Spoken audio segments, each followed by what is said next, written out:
Bismillahirrahmanirrahim. Assalamualaikum warahmatullahi wabarakatuh. Apa kabar kawan-kawanku semuanya? Saya Taufik Ramadan, Situkang Air Medan, ingin menjelaskan secara singkat spesifikasi dan cara kerja mesin RO 8000 GPD. Di hadapan kawan-kawan ini adalah mesin RO 8000 GPD menggunakan pompa CDLF 222 2,2 kW atau sekitar 3 HP, 1 pas 220 volt. Mesin RO ini menggunakan 4 buah membran, yaitu yang dirangkai secara paralel ya. Oke, ini 4 membrannya. Menggunakan 3 buah free filter 20 inci dan didorong dengan pompa feeder atau pompa joki, itu pompa stainless semi jet pump tipe SG80 dari Aquazone, menggunakan solenoid inlet kuningan 3/4 inci. Mesin RO ini tidak auto flashing, jadi mesin RO dengan rangkaian kelistrikan sederhana. Ini request pesanan dari konsumen saya yang memang tidak ingin ribet dalam instalasinya dan ingin simple aja, karena memang dia tidak ada kemampuan dalam pemahaman di bidang listrik, jadi dia mau yang simple aja untuk kelistrikannya. Walaupun simple, mesin RO ini tetap bisa manual dan bisa otomatis. Maksudnya bisa dinyalakan satu persatu dan bisa dinyalakan secara otomatis yang dikontrol oleh radar tangki hasil RO. Nah, di mesin RO ini juga dilengkapi dengan sistem pencucian membran manual ya. Jadi walaupun tidak auto flashing, tapi sistem pencucian membran manualnya tetap kita pasang, walaupun tanpa tong chemical, tanpa ember pencucian ya. Nah, rencananya ember pencucian membran itu letaknya di sebelah kanan nantinya. Nah, ini di input pompa feeder atau input pompa joki itu sudah kita pasangi 2 buah stop run yang bisa mengatur menghisap air dari air baku atau menghisap air dari ember chemical atau tong chemical. Untuk jalur air bersih itu berada di sebelah kiri, dan sudah kita pasangi stop keran pengatur apakah mau dialirkan ke tangki atau mau dialirkan ke limbah gitu. Dalam proses operasional kerja ya, stop keran ini yang ke tangki hasil dibuka, tapi dalam proses pencucian membran, stop keran yang ke tangki hasil ini dikunci dan dibuka. Stop keran di input, di output air bersih yang berada di bawah di sini. Jadi nanti dibuka, ini bisa dialirkan ke tong chemical atau dibuang. Karena setiap proses pencucian membran awalnya itu nanti TDS-nya tinggi sekali. Jadi kita buat jalur pembuangan di sini. Nah, untuk air limbah juga sama seperti itu.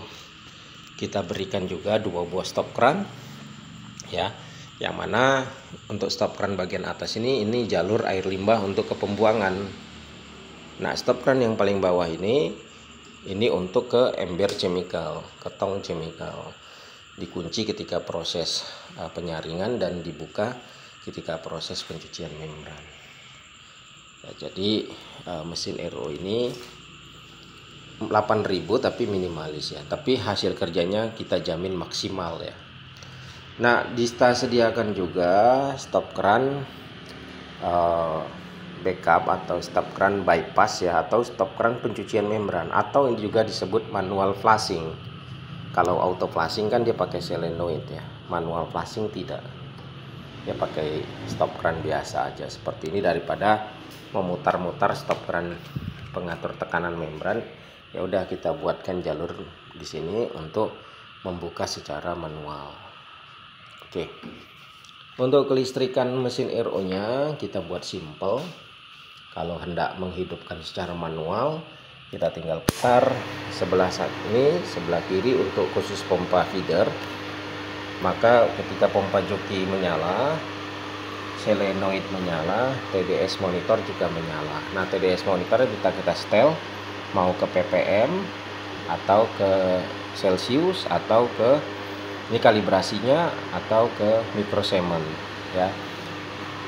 Nah, kalau kita hendak menyalakan secara auto manual tadi, ini yang nomor 1 ke pompa feeder atau pompa joki, nomor 2 ke pompa booster. Nah, ini enggak saya nyalakan ke nomor 1, maksudnya selektor switch yang ini tidak saya nyalakan ke nomor 1 karena nanti listriknya nembak, jadi saya enggak nyalakan.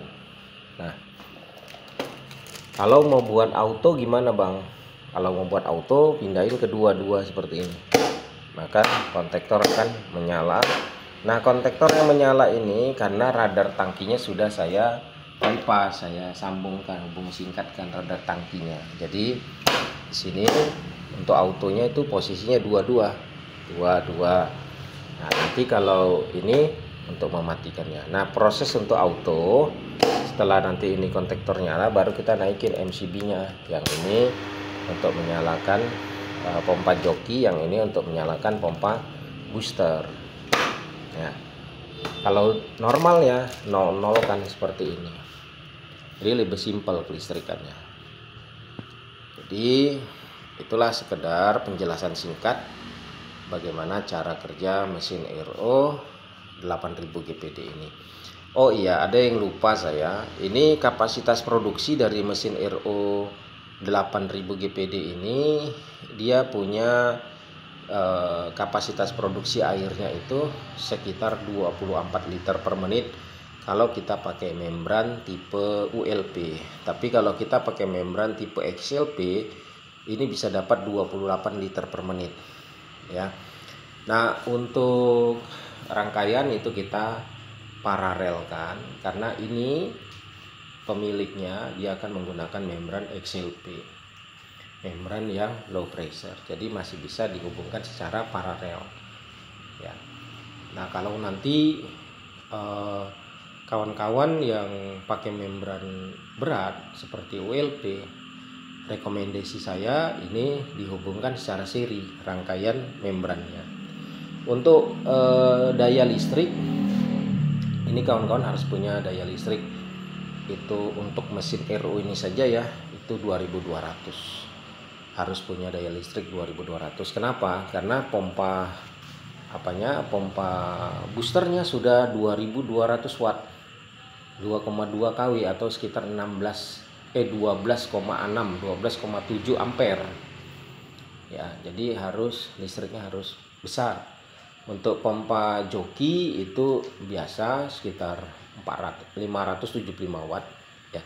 Jadi kalau misalnya digabung ya kurang lebih sekitar 2700 ya. Tapi ini di lapangan 2200 masih sanggup. Hanya untuk dia ya, hanya untuk dia. Jadi kalau kawan-kawan pakai listrik untuk depot semuanya itu, kalau udah pakai mesin ini ya harus minimal 3500 kawan-kawan. 3500 watt. Oke. Itu saja mungkin dari saya penjelasan singkat cara kerja mesin RO 8000 GPD ini. Mudah-mudahan bermanfaat. Saya Taufik Ramadan, Tukang Air Medan, mengucapkan banyak terima kasih. Jazakumullahu khairan wa barakallahu fikum. Assalamualaikum warahmatullahi wabarakatuh.